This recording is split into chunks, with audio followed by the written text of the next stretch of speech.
مولا کائنات مولا مشکل کشا علی المرتضیٰ کرم اللہ تعالی وجہہ الکریم کی بیان کردہ ایک روایت ہے۔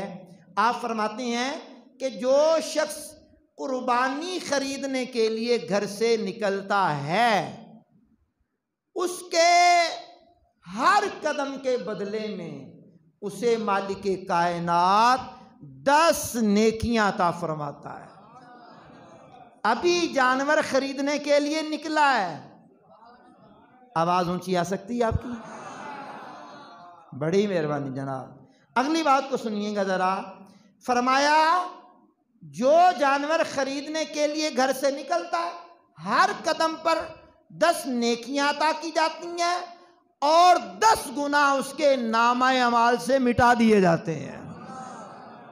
ابھی جانور خریدا نہیں ہے، نکلا ہے، خریدنے کی نیت سے نکلا ہے۔ پھر ارشاد فرمایا کہ اس کے 10 درجے بھی بلند کر دیے جاتے ہیں۔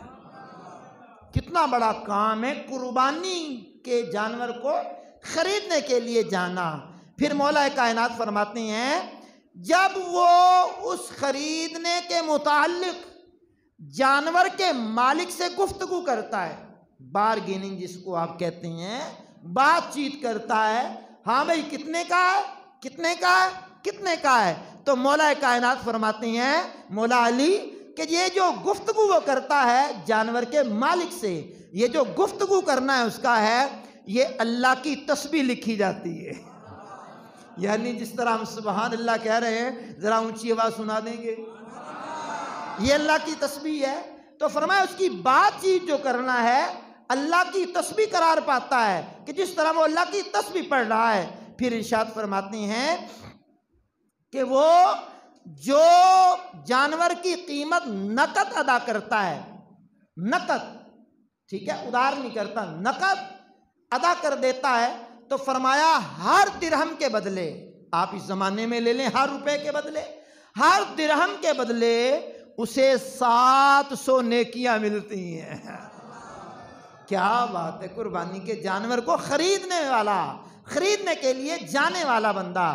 اب سنیے جناب، پھر مولا کائنات فرماتے ہیں کہ جب وہ جانور کو ذبح کرنے کے لیے سطح زمین پر لٹاتا ہے، زمین پر لٹاتا ہے، تو زمین سے لے کر 7ویں آسمان تک جتنی مخلوقات ہے تمام کی تمام اس کے لیے دعائے مغفرت کرتی ہے۔ کیا بات ہے جناب! پھر فرمایا جب اس کا خون زمین پر گرتا ہے تو اس کے خون کے ہر قطرے کے بدلے میں اللہ کریم 10 فرشتے پیدا کرتا ہے جو اس کے لیے قیامت تک بخشش طلب کرتے ہیں۔ پھر فرماتے ہیں جب وہ اس کا گوشت تقسیم کرنے کے لیے بوٹیاں بناتا ہے تو اس کی ہر بوٹی کے بدلے اللہ کریم اولاد اسماعیل علیہ السلام میں سے ایک غلام آزاد کرنے کا ثواب عطا فرماتا ہے۔